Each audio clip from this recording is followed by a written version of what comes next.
Amém? Hoje nós fomos lá visitar, a irmã Gertrude está aí? Eu fui lá visitar o esposo da Gertrude, lá no hospital das clínicas, e hospital de clínicas. Ele está, é aquilo que eu falei de manhã, irmãos. Ele não é crente. E tem muito tempo que ele não pisa aqui. Mas quando nós chegamos lá, Júlio, é o pastor Sebastião.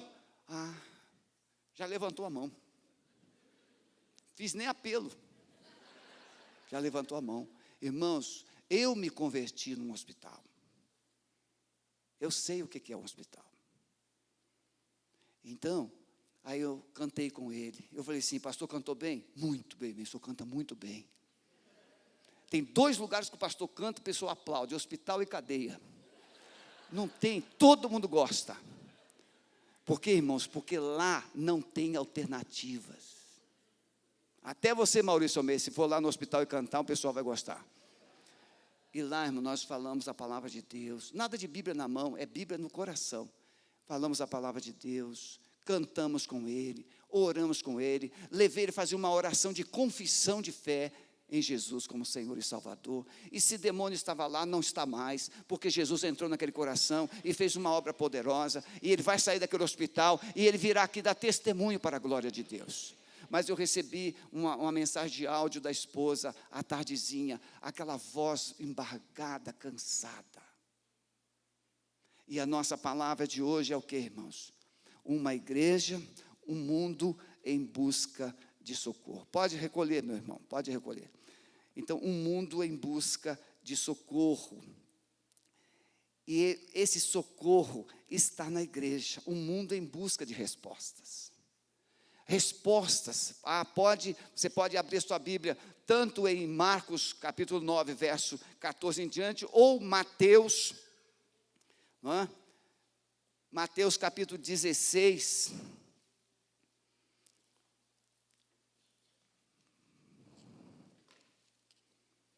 Mateus capítulo 17, a partir do verso 14 também, um desses 2 capítulos, Marcos capítulo 9, 14 e Mateus capítulo 17 e 14. Eu vou ler o texto, só o versículo 14 de Mateus 17. E quando chegaram, a multidão aproximou-se de Jesus.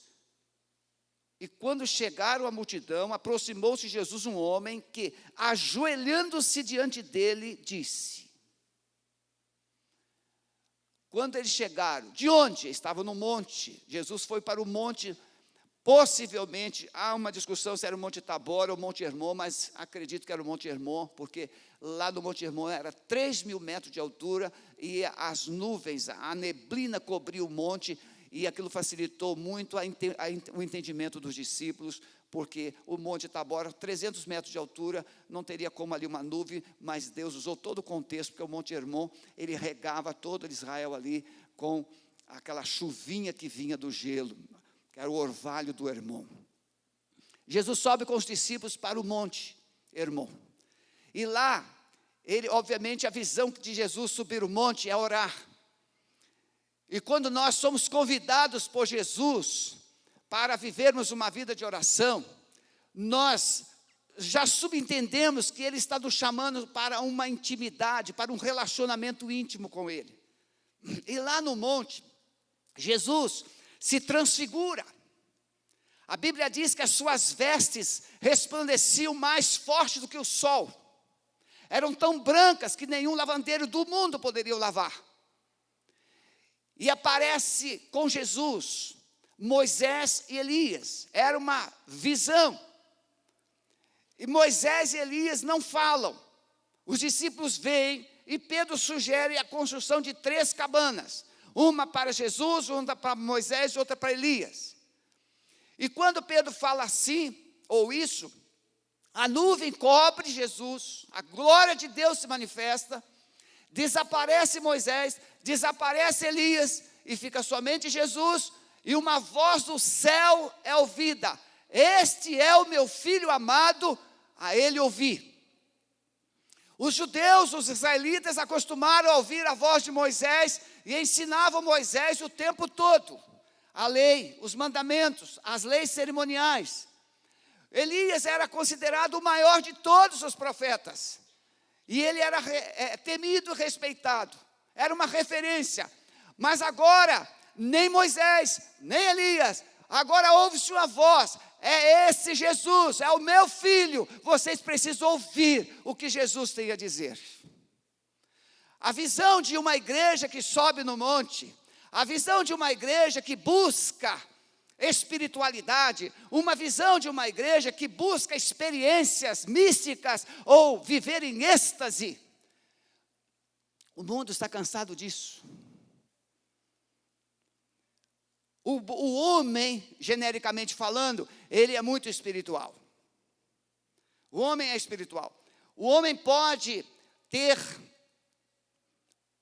um conceito muito equivocado de Deus. Ele pode ser até ateu. Mas na hora da crise, ele vai construir um altar. Na hora da crise, ele vai fazer uma promessa. Na hora da crise, ele vai fazer uma mandinga. Na hora da crise, ele vai fazer algum tipo de sacrifício. Porque isso está dentro do homem. A necessidade de buscar o espiritual. Eu estou falando buscar o espiritual, não é buscar Deus. Essa busca espiritual, a busca da espiritualidade, ela está implícita em muitas práticas que o ser humano pensa que estão certas. Consulta de tarô, cartomancia, consulta aos mortos. As pessoas buscam a espiritualidade através dos cristais, viagem astral, meditação transcendental, e poderia citar inúmeras outras. As religiões orientais, todas elas têm muito zen. Porque o homem leva ao quê? A meditar, a se esvaziar, com a intenção de receber alguma coisa.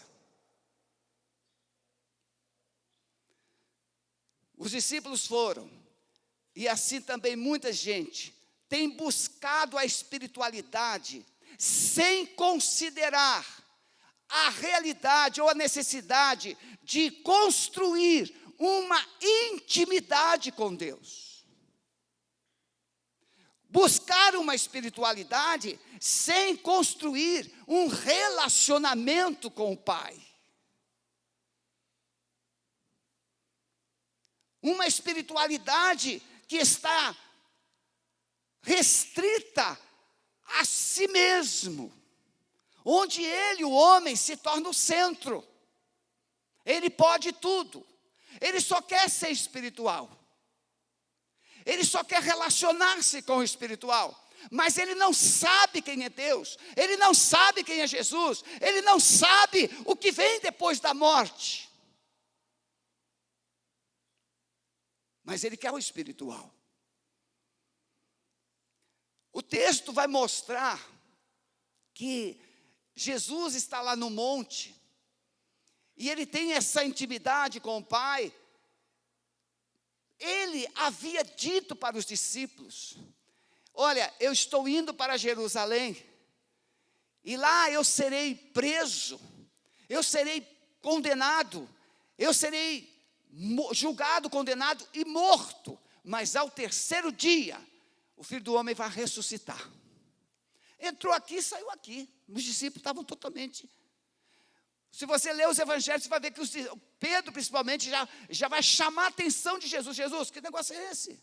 Pode tirar esse plano da cabeça. Esse plano não é plano de Deus. E Jesus vai dizer para Pedro: para trás de mim, Satanás.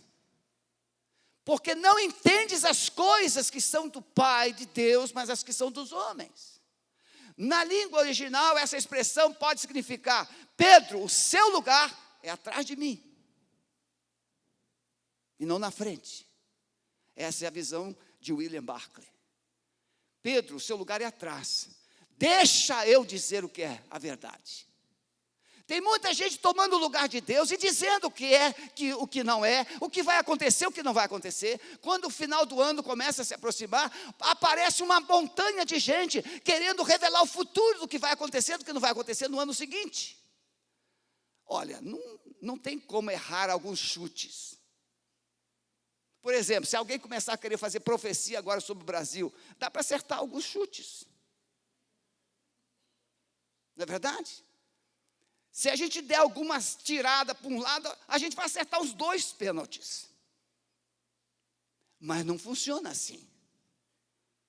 O que é a verdade?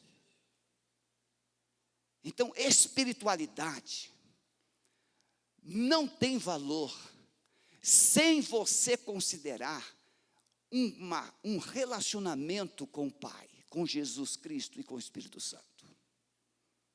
Se você quer construir uma espiritualidade, você precisa primeiro conhecer Deus.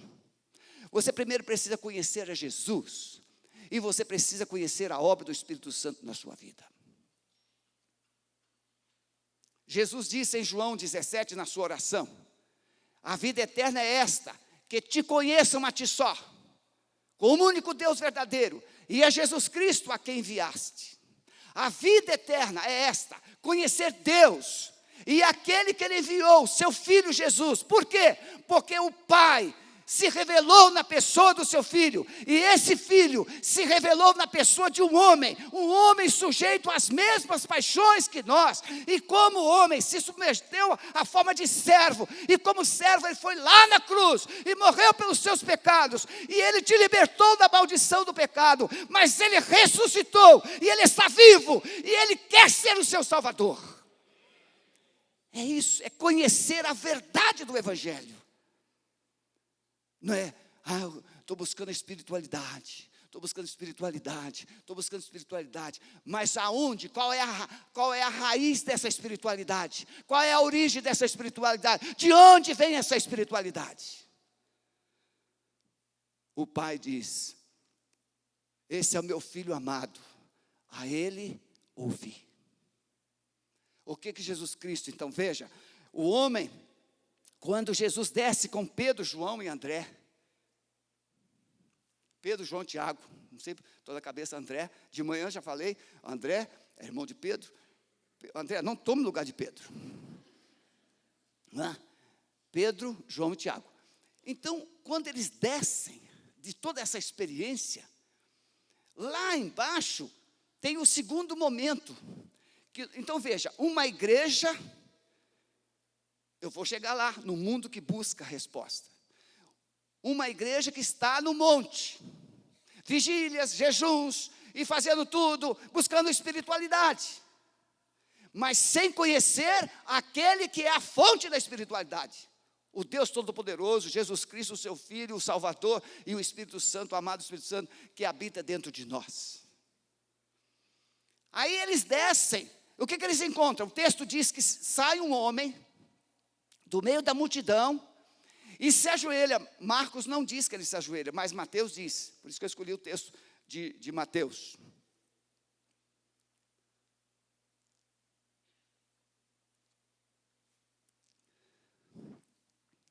Ele se ajoelha e diz: Senhor, eu trouxe o meu filho, que tem um demônio, que o pega, lança no fogo, na água, para o destruir. Mas se tu podes fazer alguma coisa, tem misericórdia de nós. Esse homem, eu trouxe o meu filho para os teus discípulos, mas eles não puderam fazer nada. Aí nós temos o segundo quadro, que é uma igreja que está tentando trabalhar. É uma igreja que está tentando fazer a obra de Deus. Lá no monte tem uma igreja que está buscando a espiritualidade. Lá no vale tem uma igreja que está buscando servir, fazer o evangelismo, fazer o trabalho de Deus, pregar o evangelho.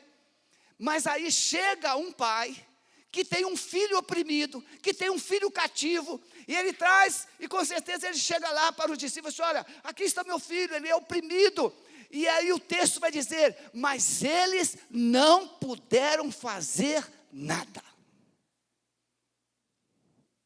A segunda preocupação, diante de um mundo que busca resposta, é um mundo que encontra uma igreja sem respostas.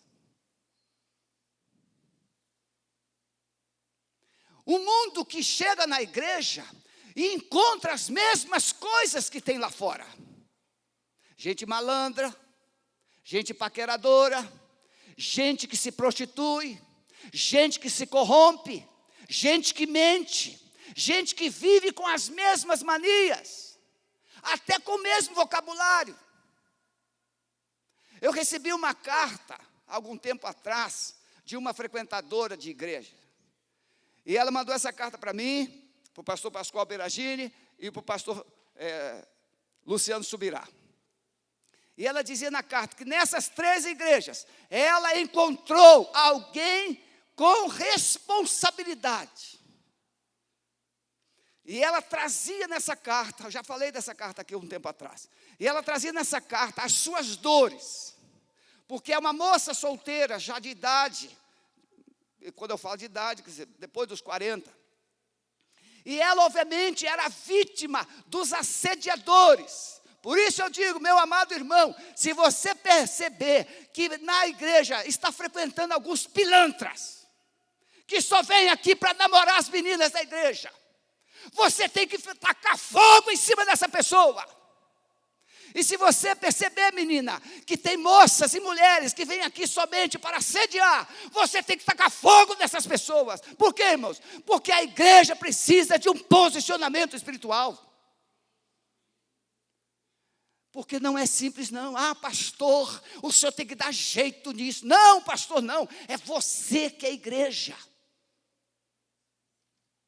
Você sabe das conversinhas dos bastidores, você sabe dos assédios, você sabe, tem gente que vem espionar só para ver se o pastor fala alguma bobagem. Você tem que se posicionar. E aí, ela dizia assim, infelizmente ela foi vítima de pessoas que chegam na igreja, até carregando a Bíblia. Por isso que você tem que ter cuidado entre igreja e igreja. E ela caiu no laço de gente que vem frequentar a igreja com essas intenções. E ela gostou de uma pessoa errada. E como foi doloroso. E aí, o que o diabo faz? Pega essa situação e mancha o nome da igreja. Essas igrejas, não. A igreja do Senhor Jesus, ela é gloriosa, ela é sem mácula, ela é sem ruga, nem coisa semelhança, ela é santa, ela é irrepreensível, ela é a igreja que custou o sangue do Cordeiro. Por isso, muita gente que frequenta a igreja, não é igreja. Pastor Falcão, estou muito bravo. Mais ou menos. Mas às vezes eu tenho que ficar bravo, irmãos.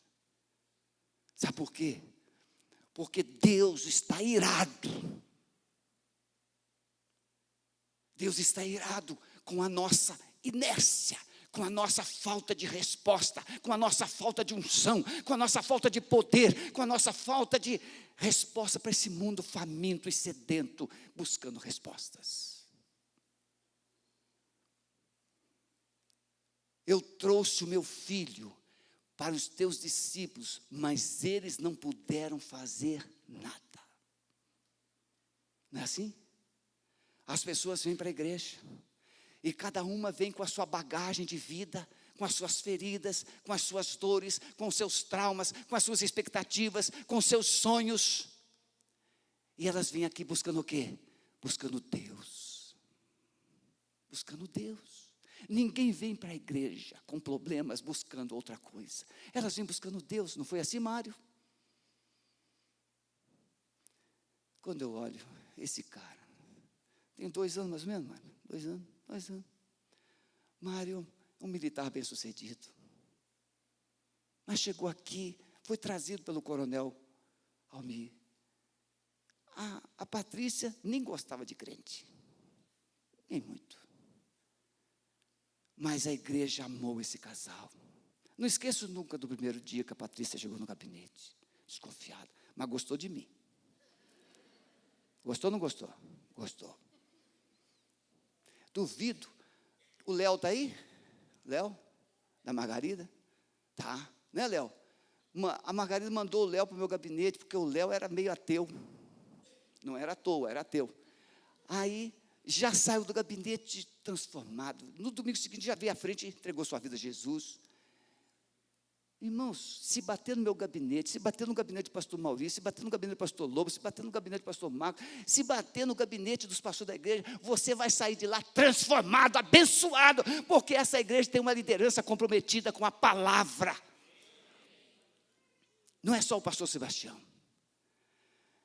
E aí a gente investiu 2 anos, e o diabo fez tudo para desacreditar. Véspera de batismo deles, ele perde uma irmã de 20, quantos anos? 24 anos, véspera da formatura. Mas nós fomos lá em Guarapuava. Cuidamos deles. E eles estão aqui. E ano que vem ele vai para a faculdade teológica. A igreja tem que ter respostas. Mas eu trouxe o meu filho, mas os teus discípulos não puderam fazer nada. Não existe uma coisa mais triste do que uma pessoa chegar numa igreja e encontrar tudo menos Deus, menos esperança, menos unção, menos alegria. Uma igreja que não se cumprimenta, uma igreja que não se relaciona. Não, uma igreja precisa ter cheiro de Jesus, e Jesus estava cheio de gente perto, e os mais pobres. Olha para o seu lado, vê se tem pobre vê se tem pobre do seu lado aí. Jesus andava perto de muita gente pobre. Os ricos não gostavam muito de Jesus, mas Jesus gostava deles. É que os ricos não queriam mudar. O pobre não tinha nada para perder, ele queria Jesus de corpo, alma, espírito. Mas o rico estava meio assim, resistente. O que ele quer de mim? Jesus não quer nada de você. Jesus tem tudo que você precisa e não tem. Terceiro, então veja, nós temos uma igreja que está muito focada no espiritual. Nós temos uma igreja que está muito focada no serviço, fazendo a obra, mas uma espiritualidade sem relacionamento, sem intimidade com o Pai. A outra, muito trabalho, sem unção, sem poder, sem resposta. Mas aí chega o cabeça da igreja e fala assim: o que está acontecendo com o menino? As pessoas têm problemas, mas elas têm histórias. E a primeira coisa que a gente pergunta é assim: quando é que começou esse problema? E o pai fala assim: desde que ele é pequenininho, desde a infância. Chegou uma pessoa no gabinete: pastor, por quê? Vem cá, quando é que você começou a sentir esse problema? Quando é que começou a acontecer essas coisas? Quando é que começou a ter esses sintomas? E aí você então vai conversando, você segue o exemplo de Jesus. Senhor, desde pequeno, esse espírito pega ele, joga ele na água, joga no fogo. Esse espírito quer matar o meu filho. Por isso que alguns tradutores usaram a tradução como epilepsia. Mas não tem nada de epilepsia aqui, é demônio mesmo. Por quê? Porque o epilético, ele cai no chão e se debate. Parece com o endemoniado. Por isso que a igreja interpretou muitos anos demonismo como epilepsia, com doença. O epilético realmente, se ele cair, você tem que segurar a cabeça dele para não ficar batendo a cabeça no chão. Mas o epilético, ele vai reagir. O demônio vai te esmagar. É diferente. Mas aí o Senhor Jesus falou assim: trazei-mo aqui. A primeira coisa, se você quer uma resposta de Deus para a sua vida, você não pode, não deve somente buscar a igreja por essa resposta. Jesus é o cabeça da igreja e ele diz: trazei-mo aqui. Jesus quer você perto dele. Tem gente que quer vir na igreja para receber a bênção, uma oração. A igreja não dá passe. A igreja ensina a palavra, a igreja intercede por você, a igreja cobre a sua vida. Esse negócio de uma oração para solucionar, isso é passe, isso é cultura brasileira. Você vai num lugar e você quer sair de lá com uma solução. Não, você precisa vir para a igreja e conhecer a palavra de Deus, conhecer o Evangelho de Jesus, porque se você conhecer o Evangelho de Jesus, esse problema, além de ele ser resolvido, você vai fechar a porta para eles. Mas aí você vem aqui, pastor, estou com um problema no meu relacionamento. E onde começou esse problema? Porque eu tive um problema, e outro problema. Tem gente que tem muitos problemas causados por um problema chamado falta de comunicação. Não sabe conversar. A mulher abre a boca, cala a boca. Claro, estou exagerando um pouquinho. O marido, mas meu amor, você é um banana. Falta de comunicação. E vai dizer que isso não acontece lá na sua casa? Você não manda lá no pedaço? Você não assumiu lá o controle? Você não diz, aqui quem manda sou eu? Pois é, Jesus está fora desse negócio aí. Quando você diz que você manda, você diz, Senhor Jesus, para fora, porque aqui quem resolve sou eu. Aí você perde a batalha, você perde tudo. Aí você chama, Senhor Jesus. Aí você chama Jesus. Jesus não entra numa casa para ele ser assistente. Jesus entra numa casa para ser Senhor. Ficou bem essa, né?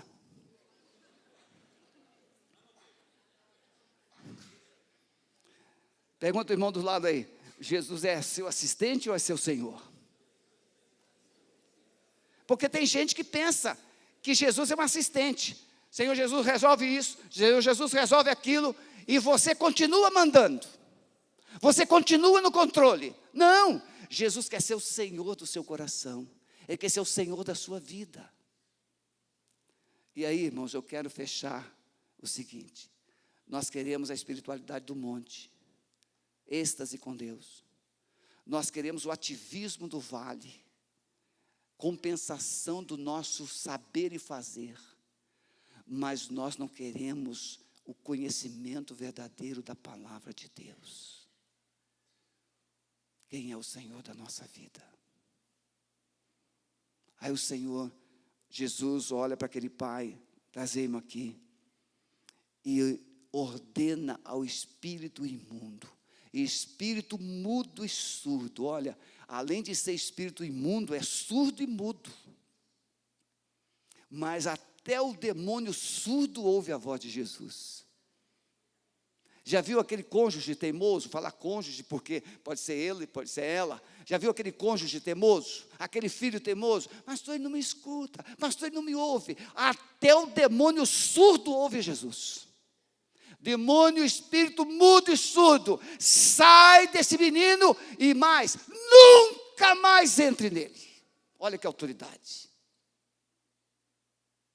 Irmãos, a igreja que o mundo precisa, a igreja que tem a resposta que o mundo busca, ela está debaixo da unção e da autoridade do Senhor Jesus Cristo.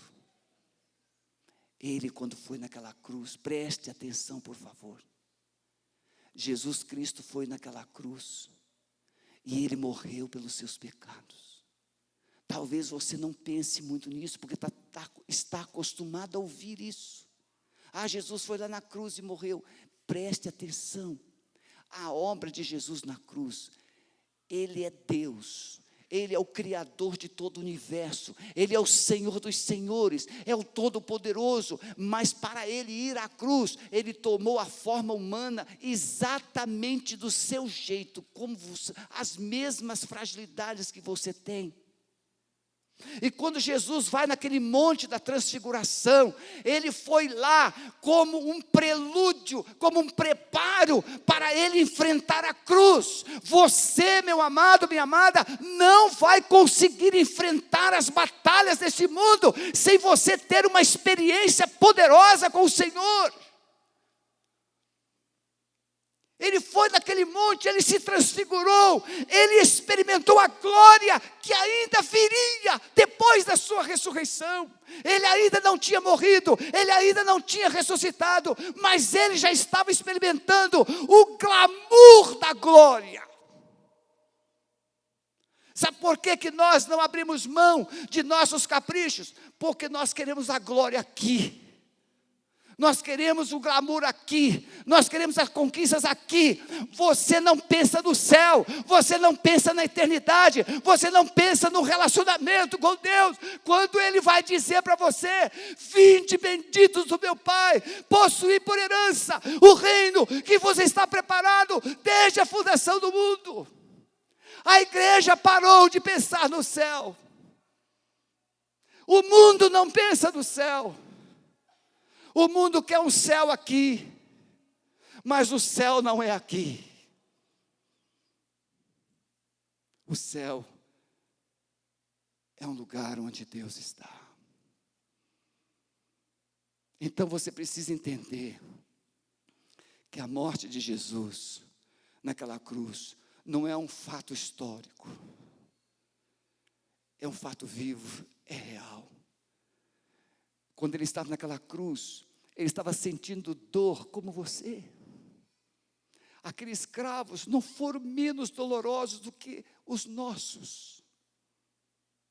Aquele sangue não era diferente do nosso. Eu não sei qual era o tipo de sangue de Jesus, mas o tipo de sangue de Jesus era um sangue sem mancha, sem pecado. E aquele sangue pôde e pode te purificar totalmente.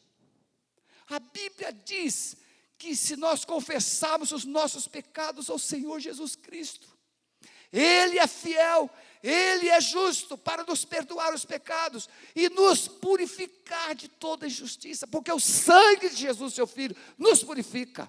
Você precisa entender que naquela cruz estava o antídoto, o remédio para a salvação de toda a humanidade. Não é um fato histórico, Jesus morreu na cruz.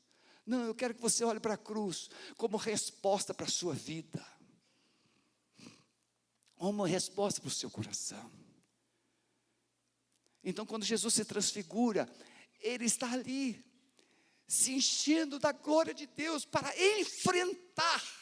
Meu amado, por favor, olha para mim e preste atenção. Você terá grandes dificuldades de enfrentar esse mundo e as suas misérias. Igreja Alameda, teremos grandes dificuldades de corresponder ao clamor deste mundo que perece, sem que tenhamos a unção do Senhor, a autoridade do Senhor nas nossas vidas. Não dá para a gente, eu vou fazer uma oração. Não, não é uma oração, é uma autoridade. O mundo não precisa de oração, o mundo precisa de intercessores. Intercessores são diferentes de oração. Intercessor é aquele que se coloca diante de Deus em favor deste mundo. É diferente. Mas uma igreja que tem autoridade, sai dele e não entre mais nele. Aquele homem representa o mundo. Talvez aquele homem represente você, que está aqui hoje para buscar uma resposta, que está aqui hoje para buscar uma solução. Pois eu quero te dizer que o pastor Sebastião não é a solução para você. Os pastores dessa igreja não são soluções para você. Esta igreja pode não ser solução para você, mas essa igreja anuncia e ela afirma que Jesus Cristo é o Filho de Deus, Ele é o Salvador e Ele é a solução para a sua vida. Se você entregar a sua vida totalmente a Jesus, Ele vai mudar a sua vida. Ele vai mudar a sua vida. Tem muita gente que entregou a vida pela metade. Vocês estão ouvindo um homem que foi alcoólatra, que vivia nas baladas, nos inferninhos do Rio de Janeiro. E então eu achei uma religião e decidi melhorar a minha vida. Não, aquele Sebastião morreu, e o outro Sebastião nasceu. Jesus mudou a minha história, mudou a minha vida, e nunca mais olhei para trás. Quando Jesus entra na vida de uma pessoa, Ele muda a história. Há uma nova certidão de nascimento, há um novo caminho, há um novo pensamento, há novo vocabulário, novos sonhos. Tudo é novo. Mas infelizmente hoje, por que a igreja não tem resposta? Porque nós temos um montão de gente com certidão velha. Você não tem certidão nova. Sabe uma coisa? Eu sou dono de uma propriedade lá no céu. Você não sabia não? Eu tenho casa própria lá no céu. E Jesus assinou com o sangue dele. Ele tem propriedade, vou preparar lugar para vocês. Ele foi na cruz, Ele morreu por mim. E lá na cruz, Ele assinou meu nome. Eu vou escrever o seu nome lá no livro da vida. E o meu nome está lá. O diabo não pode tirar. Ele pode até, se Deus deixar, me matar aqui nessa terra. Mas ele não pode tirar o meu nome do livro de Deus. Porque nós somos a igreja comprada com o precioso sangue de Jesus. Então eu termino perguntando: você quer ser essa igreja que vive lá no monte? Oh, glória, aleluia, que bênção. Ah, que bom estar aqui. Vamos construir uma cabana e vamos ficar por aqui mesmo. Que o mundo se lixe, vai tudo para o inferno. Ah, mas talvez você seja aquela outra igreja que está lá tentando fazer na força, no braço. Vamos lá, vamos lá, vamos lá. Mas o demônio não sai, as pessoas não mudam, não são transformadas. Ou você quer ser a igreja que tem resposta? O que você quer ser? Você quer começar a subir monte? Você quer começar a descer vales? Ou você quer começar a ser instrumento de Deus? Simples. Baixa a sua cabeça. Olhe para a cruz. Olhe para a cruz. Lá está o seu passado. Se você ainda carrega o seu passado, é porque você quis e quer. O seu passado já foi resolvido na cruz. O seu passado já foi restaurado na cruz. A sua culpa foi levada na cruz. As suas dores foram levadas na cruz. As suas feridas foram saradas na cruz pelas pisaduras de Jesus. O diabo foi vencido por Jesus. A Bíblia diz que Jesus Cristo o despojou e o humilhou publicamente, triunfando sobre ele. Mas esse Jesus ressuscitou e ele está aqui hoje. Eis que estou convosco todos os dias. Ele está aqui, Ele não mente, Ele está aqui, Jesus está aqui, e Ele está falando com você. Ele tem autoridade para mudar a sua história, Ele tem autoridade para perdoar os seus pecados, Ele tem autoridade para restaurar a sua vida, mas você precisa se submeter a Ele, entregar sua vida a Ele. Então eu pergunto, seja membro da igreja, seja pessoas não membros da igreja, você quer hoje entender que precisa colocar a sua vida totalmente aos pés de Jesus, fazendo dele o seu Senhor,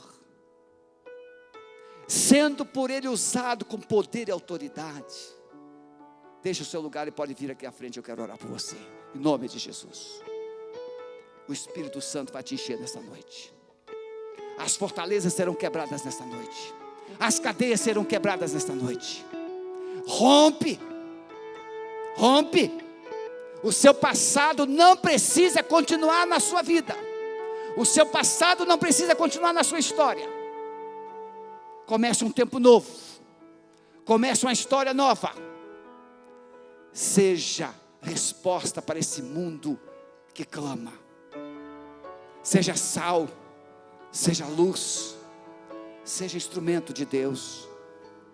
Se tem alguém aqui hoje ainda afastado do Evangelho, pode vir, renove a sua fé com Jesus. Coloque a sua vida aqui aos pés de Jesus. E deixe o Senhor. Vamos ficar em pé e vamos adorar o Senhor, enquanto esses queridos estão aqui refletindo com o Senhor. E se o Espírito Santo falou no seu coração, deixe o seu lugar, venha, não tenha medo, não tenha timidez. Esse é o momento, essa é a hora de Deus na sua vida.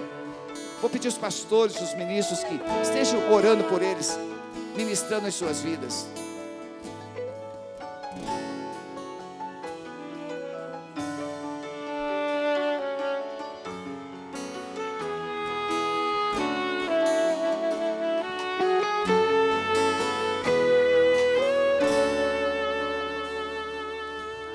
Quero me apresentar a Ti, ó Deus, Te ofertar em louvor, me entregar, me derramar, os Teus planos cumprir,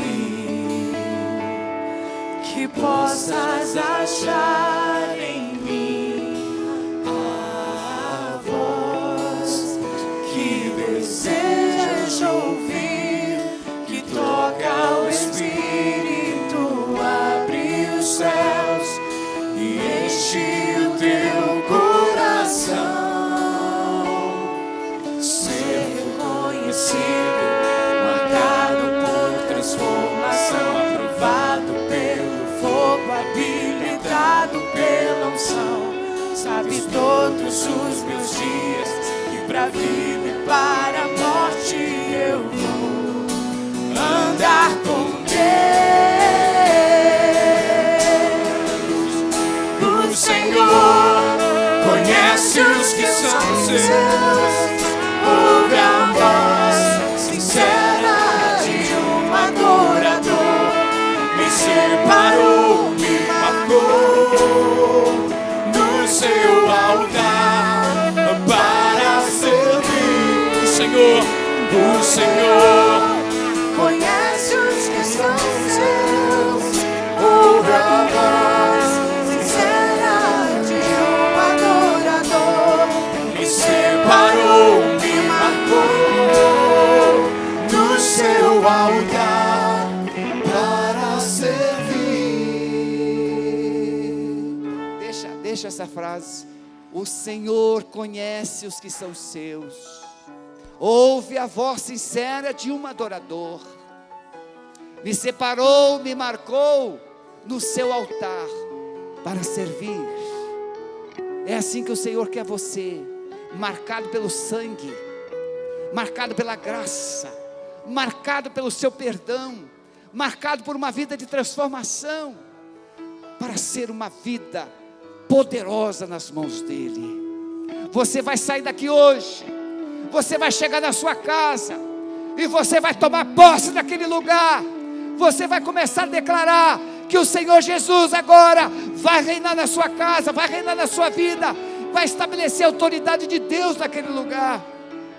Chega de fingir, chega de religiosidade.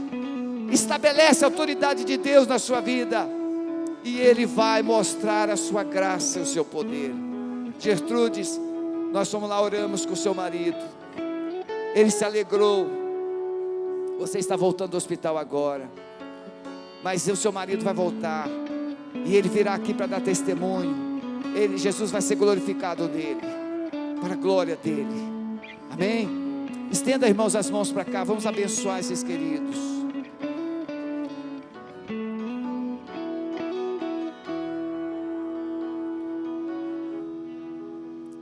A igreja orando, coisa linda. A igreja ministrando vida. Amado Espírito Santo, confirma, Senhor, a tua palavra nesses corações. Tira os tampões dos ouvidos, Senhor. Tira toda a nuvem negra das mentes, toda a escuridão, todo engano, Senhor, toda a religiosidade. Senhor, traz essas vidas para um relacionamento. Coloque sede de Ti nesses corações, Senhor. Coloque sede do Senhor nesses corações. Pai, nós temos pessoas aqui que o pastor Herbe e sua equipe está tratando, são moradores de rua, mas eles morarão no céu, Senhor. serão herdeiros dos seus propósitos. Levanta esses jovens, Senhor, faça deles homens valorosos, para varrer as ruas de Curitiba de toda a dependência química. Abençoe esses corações, cônjuges e filhos, pais e filhos. Sara as feridas, Senhor. Todo trauma nós lançamos na cruz. Todo vício que ainda impera nessas mentes, sejam desalojados e quebrados no poder do nome de Jesus. E traz, Senhor, uma unção nova sobre a tua igreja. Nós não aceitamos mais, Senhor, viver a utopia de cultos. Não, Senhor. Nós queremos ser respostas do Senhor. Nós queremos ser uma voz. O mundo, o Brasil não precisa de mais igrejas. O Brasil precisa de uma voz. A voz do Senhor. Ajude-nos a ser um pouquinho dessa voz do Senhor. Nós abençoamos essas vidas. Abençoamos o Júlio que está naquele hospital. Que a graça do Senhor o alcance agora. Manda os teus anjos lá, Senhor. Manda os teus anjos lá, Senhor. E todo espírito de morte que ainda possa estar lá naquele quarto, saia de lá em nome de Jesus. E entra, Senhor, o espírito de vida, de restauração e de cura, para que o teu nome seja glorificado naqueles corações. Nós oramos assim com gratidão, com louvor ao Senhor, em nome de Jesus.